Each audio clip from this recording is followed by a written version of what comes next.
I spent 3 months convinced that the most beautiful woman I'd ever seen was falling in love with me. Every morning, I'd wake up, check my reflection in the mirror, put on my best clothes, and head to Riverside Park with my chocolate Labrador, Charlie. She was always there, elegant, mysterious, smiling at me with those piercing green eyes. My heart would race every single time. I rehearsed conversations in my head. I changed my entire schedule just to accidentally bump into her. I was absolutely certain it was destiny. Until one devastating afternoon when she finally spoke to me directly, and everything I believed came crashing down. What she told me changed my life forever, but not in the way I expected. Stay with me, because this story will show you that sometimes the universe has a much better plan than the one we're desperately trying to create. Subscribe to the channel and watch new videos every day. My name is Isabella, and I'm 32 years old. I live in a modest apartment in the heart of Portland, Oregon, in a neighborhood called Hawthorne that's filled with vintage bookstores, coffee shops, and tree-lined streets. For the past 5 years, I've been working as a freelance graphic designer, which means I spend most of my days hunched over my computer in my small studio apartment, surrounded by empty coffee cups and the constant hum of my laptop fan. My social life had become practically non-existent. My friends had stopped inviting me to things because I always declined, preferring the safety of my four walls to the unpredictability of human interaction. Everything changed the day I adopted Charlie. He was a 3-year-old chocolate Labrador from a rescue shelter, and he came into my life on a gray Tuesday afternoon in March 2024. The shelter volunteer told me that Charlie had been returned twice because he was too energetic and difficult to manage. But when I looked into his warm brown eyes, I saw something different. I saw potential. I saw companionship. I saw a reason to finally leave my apartment. That first week with Charlie was transformative. He needed walks, lots of them. At least 3 times a day, sometimes 4. So I started taking him to Riverside Park, a beautiful green space that stretches along the Willamette River, with winding paths, open meadows, and a small dog park area. The park became my sanctuary. The fresh air, the sound of water, the feeling of Charlie's leash in my hand. It all made me feel alive in a way I hadn't felt in years.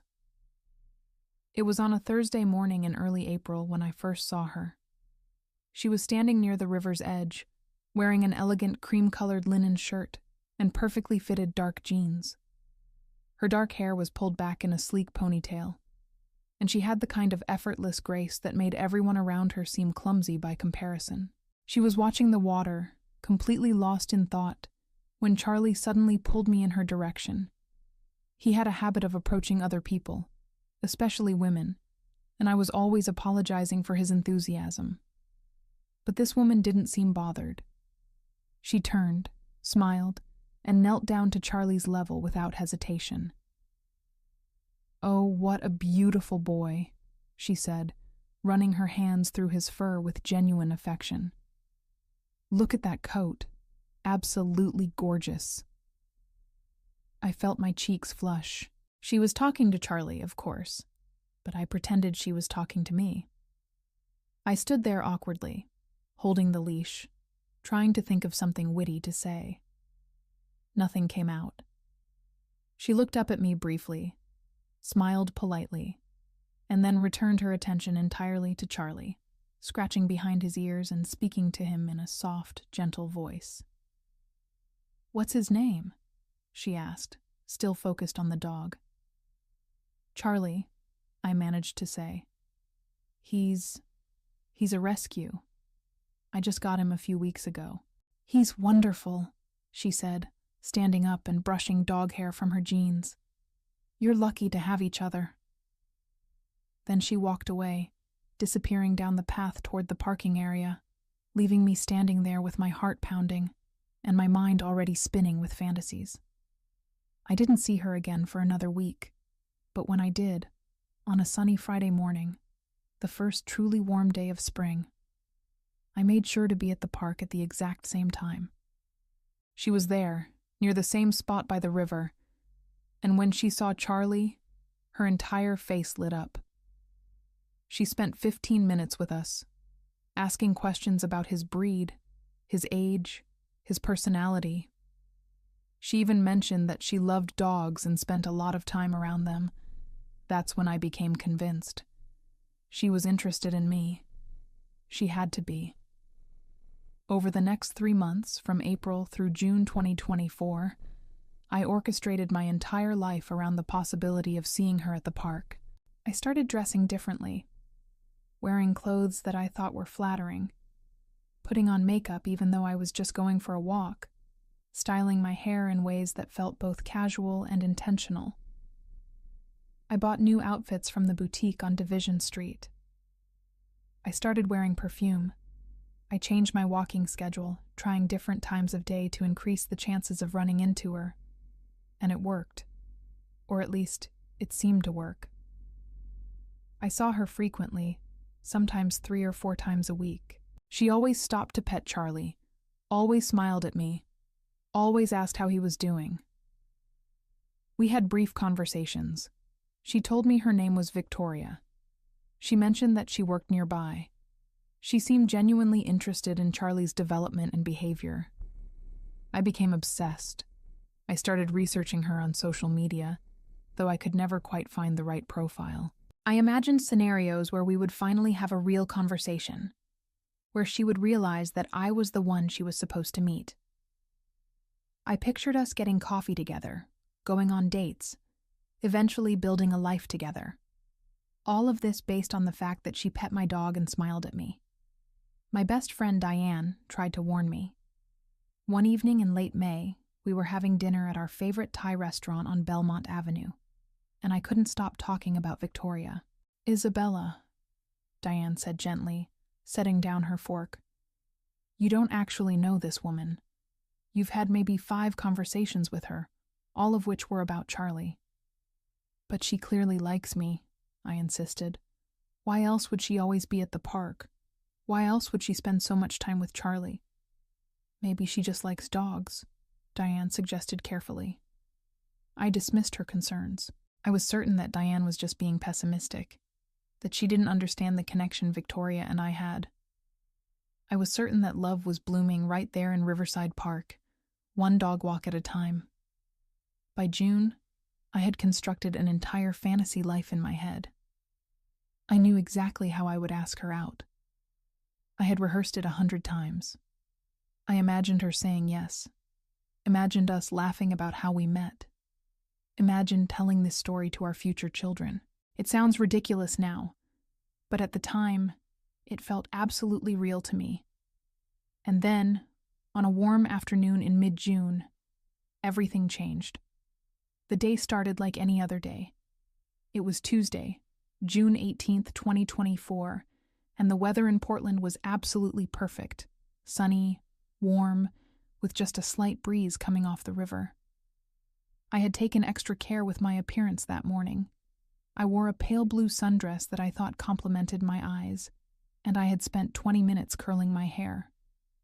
I even applied lipstick, which I rarely did for a simple park walk. Charlie and I arrived at Riverside Park at our usual time, around 4:30 in the afternoon. I walked the familiar path, my heart racing with anticipation. And there she was, Victoria, standing near the river, looking out at the water with that same serene expression she always had. This was it. This was the moment I had been waiting for. I took a deep breath, gathered my courage, and walked directly toward her. Charlie, sensing my nervousness, pulled slightly on the leash, as if he knew something important was about to happen. "Victoria," I said, my voice shaking slightly. "Hi, I see you here a lot, and I was wondering if maybe you'd like to grab coffee sometime? There's a great place just a few blocks from here, and I thought maybe—" She turned to face me, and I saw her expression shift.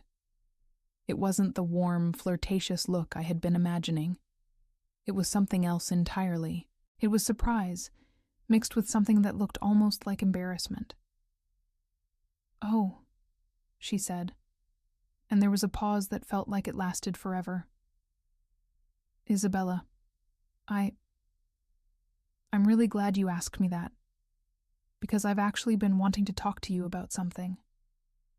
My stomach dropped. Those were not the words I wanted to hear. "The thing is," Victoria continued, speaking carefully, "I haven't been coming to the park to see you. I've been coming to observe Charlie." The words didn't make sense at first. I stared at her blankly. "I'm a certified dog trainer and behavioral specialist," she explained. "I have a training facility about 2 blocks from here, and I spend my lunch breaks walking through the park. About 3 months ago, I noticed Charlie exhibiting some behavioral patterns that suggested he wasn't receiving proper training or socialization. He pulls on the leash, he doesn't respond to commands, and he has some anxiety issues that are pretty evident if you know what to look for." I felt my face burning. All those times she had petted Charlie, all those conversations about his behavior. She hadn't been flirting with me. She had been conducting a professional assessment. "I wanted to approach you about it," Victoria continued, her voice kind but clinical. "But I didn't want to be presumptuous or rude. So I kept observing, hoping you might eventually reach out, or that I'd find the right moment to mention it. When you asked me out just now, I realized I couldn't keep pretending. It wouldn't be fair to you or to Charlie. I wanted the ground to open up and swallow me whole. I had spent 3 months constructing an elaborate fantasy based on absolutely nothing. I had changed my entire routine, my appearance, my life, all for a woman who was simply doing her job." "I'm sorry," Victoria said, and she genuinely sounded sorry. "I can tell this is unexpected, but I do think Charlie could really benefit from some professional training. He's a good dog, but he needs structure and guidance. If you're interested, I'd be happy to work with you both. No pressure, though." I couldn't speak. I couldn't even look at her. I just nodded mutely, turned around and walked away, pulling Charlie along with me. I could feel tears starting to form, and I didn't want her to see them. The walk back to my apartment was the longest walk of my life. Every step felt like a physical manifestation of my embarrassment. I replayed every interaction we'd had, every word she'd said, every moment I'd misinterpreted. It was all so obvious now. She had never flirted with me. She had never shown any romantic interest. I had simply projected my loneliness and desperation onto her kindness. When I got home, I called Diane immediately. "I told you," she said gently, and I was grateful that she didn't say it in an "I told you so" way. She just said it as a fact, as a reminder that she had been trying to protect me from this exact situation. "I know," I said, my voice hollow. "I was an idiot." "You weren't an idiot," Diane said.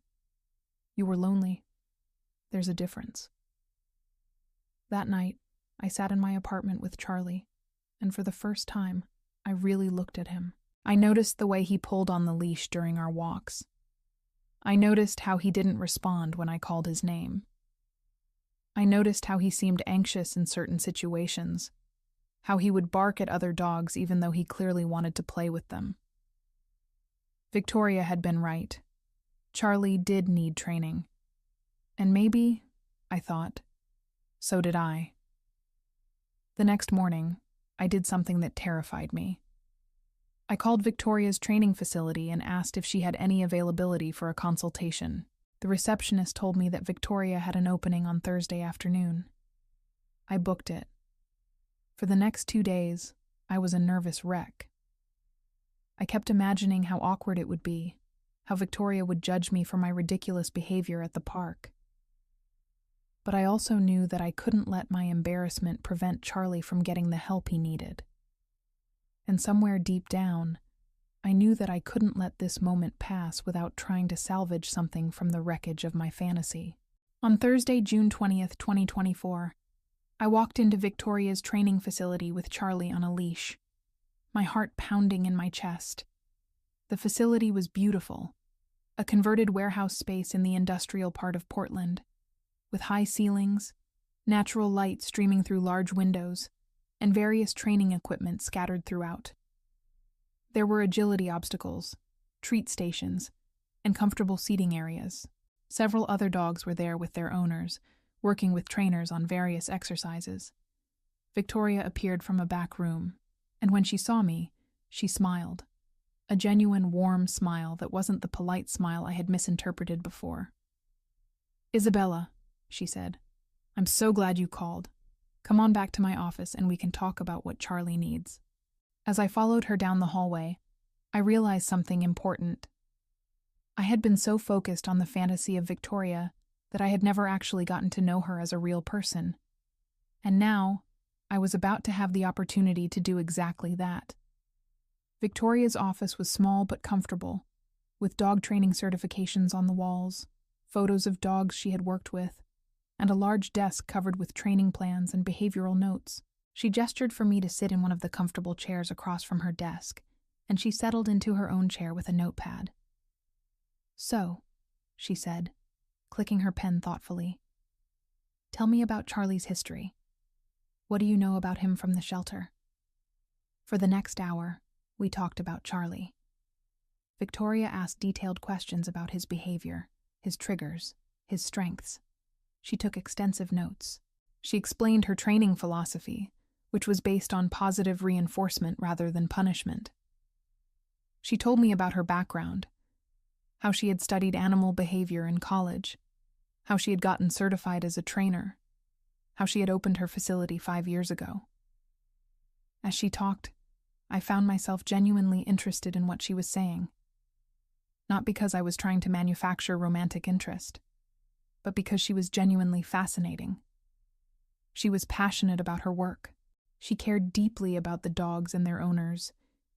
She had a dry sense of humor that made me laugh several times during our conversation. "Okay," Victoria said finally, setting down her pen. "Here's what I'm thinking. Charlie needs a comprehensive training program. We're looking at about 12 weeks of work, a combination of group classes, private sessions, and homework that you'll need to do with him at home. The investment is significant, both in terms of time and money, but I think it will make a huge difference in his quality of life and yours." "How much?" I asked, trying not to wince. She quoted me a price that was higher than I had expected, but not impossibly so. I had some savings, and I knew it was worth it for Charlie. "I can start you this coming Monday," Victoria said. "We'll do twice-weekly private sessions for the first 4 weeks, and then we'll transition to group classes." "Sound good?" "Yeah," I said. "That sounds good." As I was leaving, Victoria called out to me. "Hey, Isabella, I want to apologize again for the confusion at the park. I should have been clearer about why I was talking to Charlie so much. I didn't mean to mislead you." "You didn't mislead me," I said honestly. "I misread the situation. That's on me." She smiled. "Well, I'm glad we're doing this. Charlie's going to be a great student, I can tell." The first training session was on Monday, June 24th, 2024. I arrived at the facility 15 minutes early, nervous and excited in equal measure. Victoria was waiting for us in the main training area, dressed in casual athletic wear, her hair pulled back in a practical ponytail. "All right, Charlie," she said, kneeling down to his level and clipping a training leash to his collar. "Let's show your mom what you're capable of." For the next hour, I watched as Victoria worked with Charlie. She was patient, encouraging, and incredibly skilled. She broke down complex behaviors into small, manageable steps. She used treats and praise to reward Charlie for even the smallest successes. By the end of the session, Charlie had learned to sit on command and was working on stay. "He's doing great," Victoria said as we wrapped up. "He's smart, and he clearly wants to please you. We just need to teach him how." Over the next few weeks, something unexpected happened. As I came to the facility twice a week for training sessions, I started to see Victoria not as the object of a fantasy, but as a real person.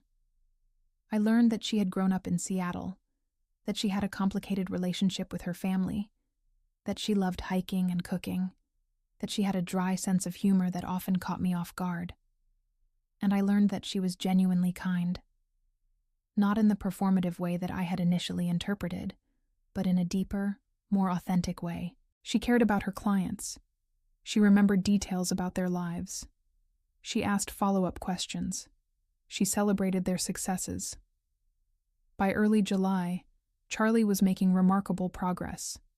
He could sit, stay, come, and down on command. He was learning to walk on a loose leash. His anxiety around other dogs was decreasing. And I was spending more time with Victoria than I had spent with anyone in years.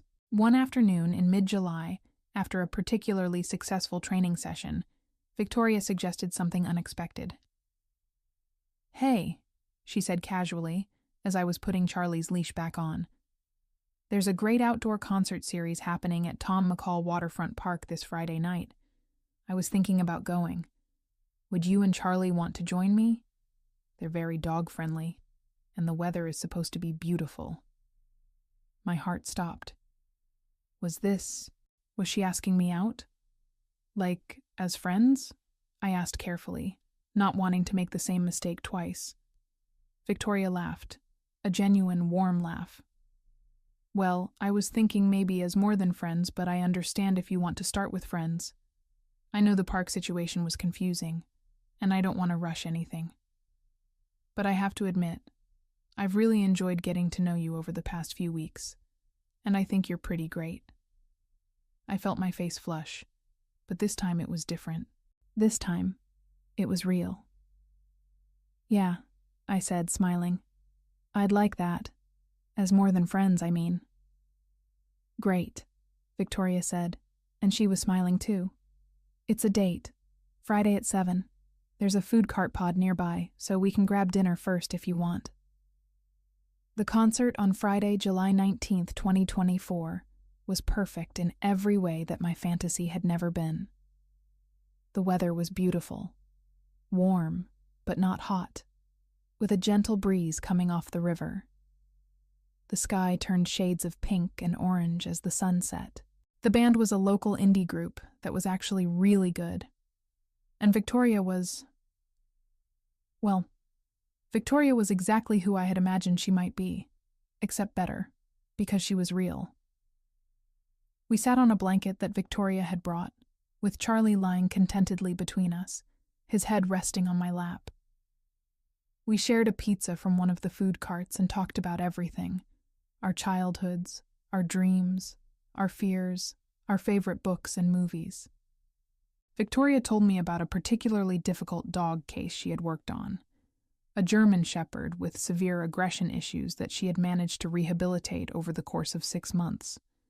I told her about my work as a graphic designer, about how I had started freelancing because I was afraid of working in an office with other people.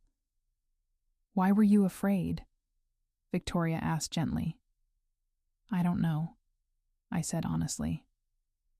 "I think I was afraid of being judged, of not being good enough, of saying something stupid and having everyone think I was an idiot." "But you're not an idiot," Victoria said. "You're thoughtful and creative and kind. You just needed to believe in yourself a little more." As the concert continued, I realized something important. I had spent 3 months chasing a fantasy of Victoria because I was lonely and desperate for connection. But now that I actually had a real connection with her, it was so much better than the fantasy could have ever been. Real connection meant vulnerability.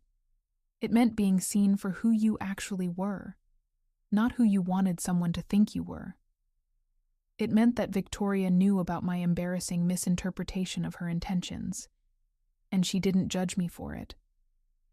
She had simply moved forward with kindness and honesty. The training program continued through the rest of July and into August.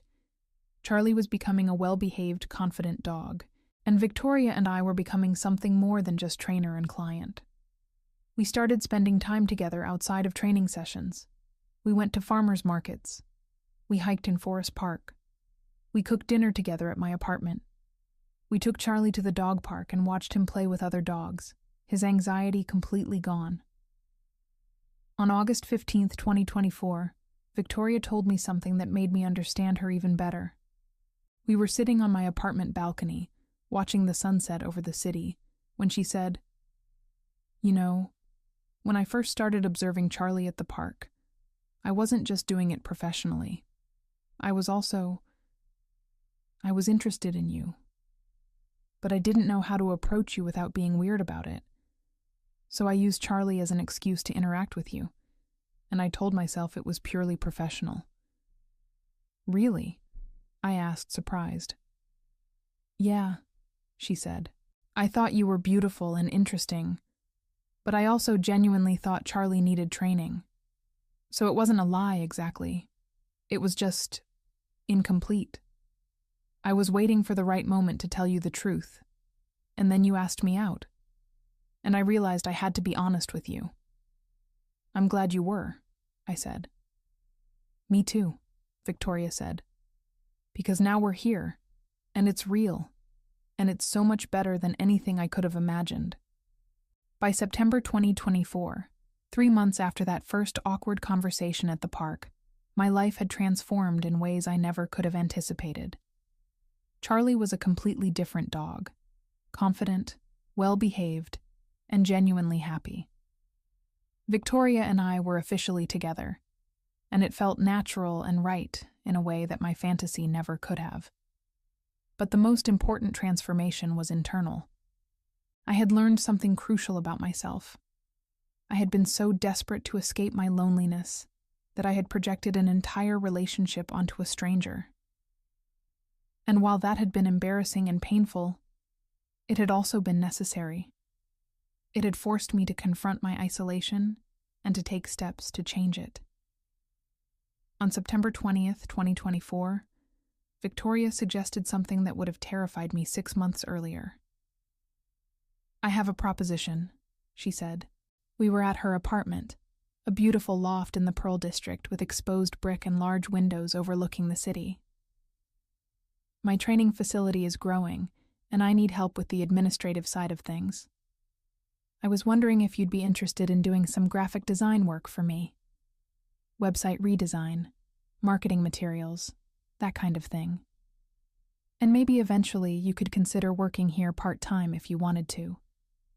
You could help with client relations, scheduling, all of that." "You want to hire me?" I asked, surprised. "I want to work with you," Victoria corrected.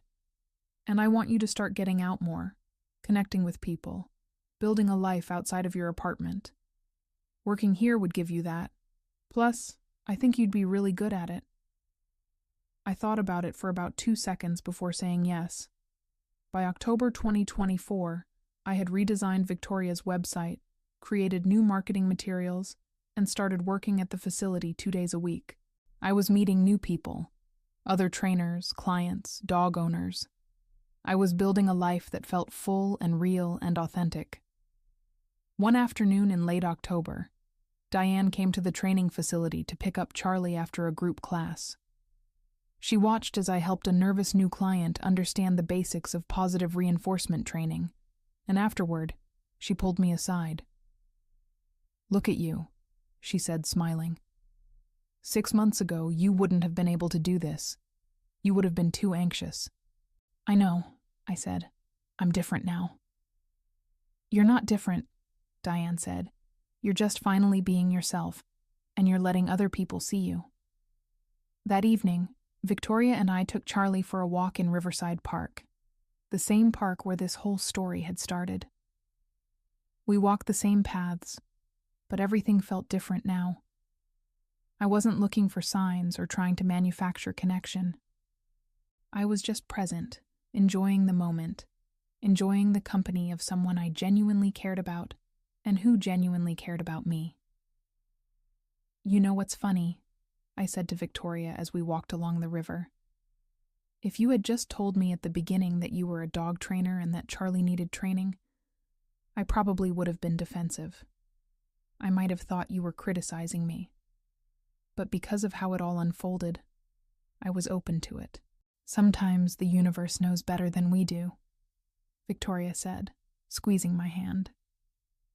As we continued our walk, I thought about the journey that had brought me here. I thought about the loneliness that had driven me to create a fantasy. I thought about the embarrassment of being wrong. I thought about the courage it had taken to show up for that first training session despite my humiliation. And I thought about how all of those difficult moments had led me here. To a real relationship with a real person. To a job that challenged and fulfilled me. To a life that felt genuine and full. Charlie walked between us, his leash loose, his tail wagging, completely content. He had needed training and guidance, and so had I. We had both found what we needed, just not in the way either of us had expected. As the sun set over the Willamette River, casting golden light across the water, I realized that the best stories aren't the ones we imagine. They're the ones that actually happen, messy and complicated and real, full of unexpected turns and genuine human connection. And sometimes, those stories start with a misunderstanding at a park, a beautiful woman, and a chocolate Labrador who needed a little help learning how to be his best self.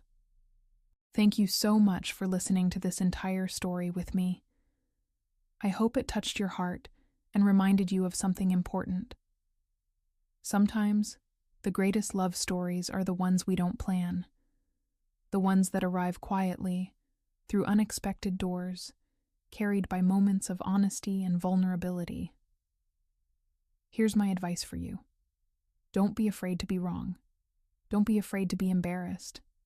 And don't be afraid to show up anyway, even when you've made a mistake.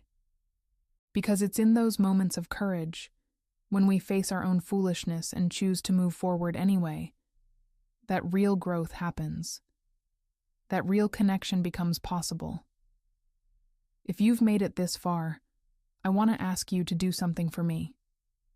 Please subscribe to this channel. Help us reach our dream of 1,000 subscribers. And leave a comment below telling me which city you're watching from.